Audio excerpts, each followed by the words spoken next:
Kurelakan surga untuk maduku. Part 4. Keram perut. Saya kenapa? Harusnya tante yang menguatkan kami menjalani takdir yang telah Allah berikan. Ini malah sebaliknya, menjadi gunting dalam lipatan. Ingat tante, dalam Islam memang diperbolehkan beristri lebih dari satu. Tapi jika mampu, kalau tidak mampu cukup satu. Dan saat ini Ridwan belum mampu. Jadi berhenti menyodorkan segala macam perempuan ke hadapan saya. Karena saya tidak tertarik. Ucap Ridwan memotong ucapan tantenya itu. Mama Anita terlihat cemas melihat Ridwan yang biasanya sopan kepada yang lebih tua, kini seperti tak ada sopan santunnya. Nak, gak boleh ngomong gitu. Biar bagaimanapun Tante Ani bermaksud baik. Dia cuma ingin melihat keluarga kita memiliki penerus. Mama Anita membuka suara. Tenang, Ma. Tanpa penerus pun keluarga di Brata akan berjaya dan dikenang selamanya. Jawab Ridwan telak. Kupegang tangan lelaki halalku, memberi kode agar menyudahi adu mulut yang tak akan ada habisnya. Apalagi jika sudah Mama yang bicara, maka tak akan bisa dibantah. Mas Ridwan melirik sekilas, lalu mengusap mukanya. Ma, kami pamit dulu. Mas Ridwan menarik tanganku. Tanpa salim dan permisi, kami meninggalkan rumah mertuaku. Ting, ting, ting. Beberapa kali notifikasi pesan di HP-ku berbunyi. Tapi aku tak berniat untuk melihatnya.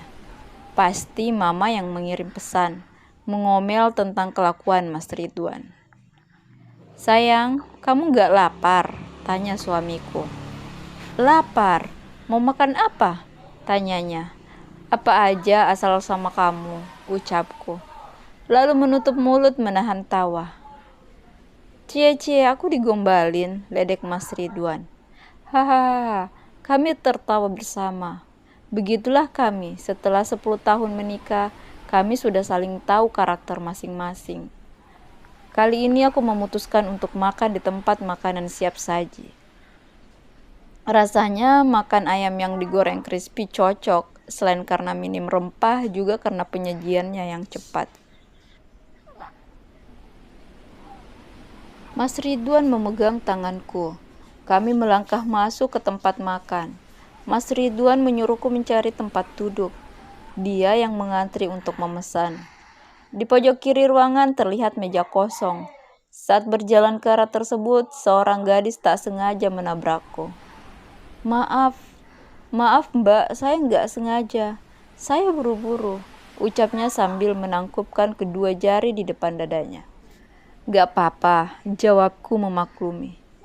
Setelah mengatakan hal itu, dia permisi pergi. Setelah berlari, dia keluar dari tempat ini. Nampak raut kecemasan dari wajahnya. Saat akan kembali melangkah, kakiku menginjak sesuatu. Pandanganku kuarahkan ke lantai. Sebuah dompet berwarna pink bergambar Hello Kitty mengganjal kakiku. Mungkin punya cewek tadi, gumamku, sambil memungut benda itu.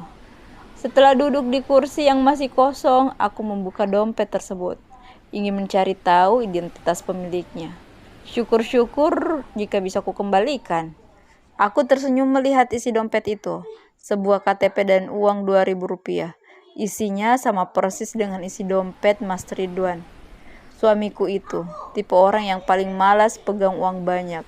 Semua uangnya dia beri kepadaku. Setiap dia menginginkan sesuatu, pasti akan memintaku untuk membelikannya. Awal menikah, aku selalu berkata kalau dia anak manja, karena sebuah kebutuhannya pasti diadukan kepadaku. Tapi seiring berjalannya waktu, aku bersyukur dia tak suka memegang uang. Jadi urusan keuangan bisa aku kontrol. Hayo, lagi ngapain? Tanya Mas Ridwan. Dia meletakkan nampan berisi 3 bungkus nasi, 4 bungkus ayam, saus sambal, 2 gelas minuman bersoda, 1 botol air mineral dan masing-masing 2 cup puding serta es krim. Ini tadi ada yang nabrak aku, terus dompetnya jatuh. Aku buka cari identitasnya. Ternyata dompetnya kayak dompetmu, Mas. Isinya cuma uang bergambar Patimura. Kelasku sambil terkekeh.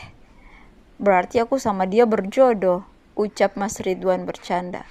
Aku menghentikan suapan yang baru akan kulakukan, menatap tak suka ke arah suamiku. Menyadari aku menatapnya, Mas Ridwan menyengir. Maaf bercanda, ucapnya. Aku mencebik lalu melanjutkan makanan. Kemarin aku masih rela Mas Ridwan menikah lagi. Tapi sekarang aku jengkel setiap mendengar atau berbicara soal istri kedua atau menikah lagi. Mas, habis makan kita antar dompetnya ke alamat yang ada di KTP ya, pintaku. Mas Ridwan hanya mengangguk lalu melanjutkan makanannya. Sudah 2 hari setelah pemeriksaan di rumah sakit, obat yang diberikan dokter lumayan manjur. Mual dan muntah di pagi hari berkurang. Rencana aku ingin memasak makanan kesukaan Mas Ridwan. Sebagai balasan karena telah sabar menghadapi semua keinginanku yang absurd. Aku telah melangkah ke dapur, kakiku terasa lengket karena debu. Aku baru ingat, sudah 3 hari dapur belum dipel. Karena Mas Ridwan melarangku mengejarkan pekerjaan rumah tangga yang berat. Kulangkahkan kaki ke tempat penyimpanan kain pelikat, lalu mengambil air dalam ember, menuangkan cairan pembersih lantai. Dengan telaten kupel lantai dapur. Merasa tanggung, kulanjutkan mengepel ruang tengah dan ruang tamu. Belum setengah ruang tamu kupel, perutku terasa kram. Seperti orang yang akan haid. Aku langsung melepaskan gegangan pel. Tanganku gemetar memegangi perut yang semakin kram. Pelan aku melangkah ke sofa. Duduk dengan kaki kuangkat naik ke tempat duduk dan meluruskannya. Karena kramnya tak juga berhenti, kuputuskan berbaring saja. Kram di perut kini mulai menjalar ke punggungku. Rasanya ada seutas tali tang ditarik dari punggung ke perut. Aku ingin menghubungi Mas Ridwan, tapi HP-ku di kamar. Keringat sebesar bulir jagung mulai muncul di keningku. Tanganku pun sudah mulai dingin. Ya Allah, aku kenapa?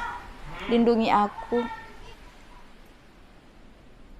dan bayi yang ada dalam kandunganku.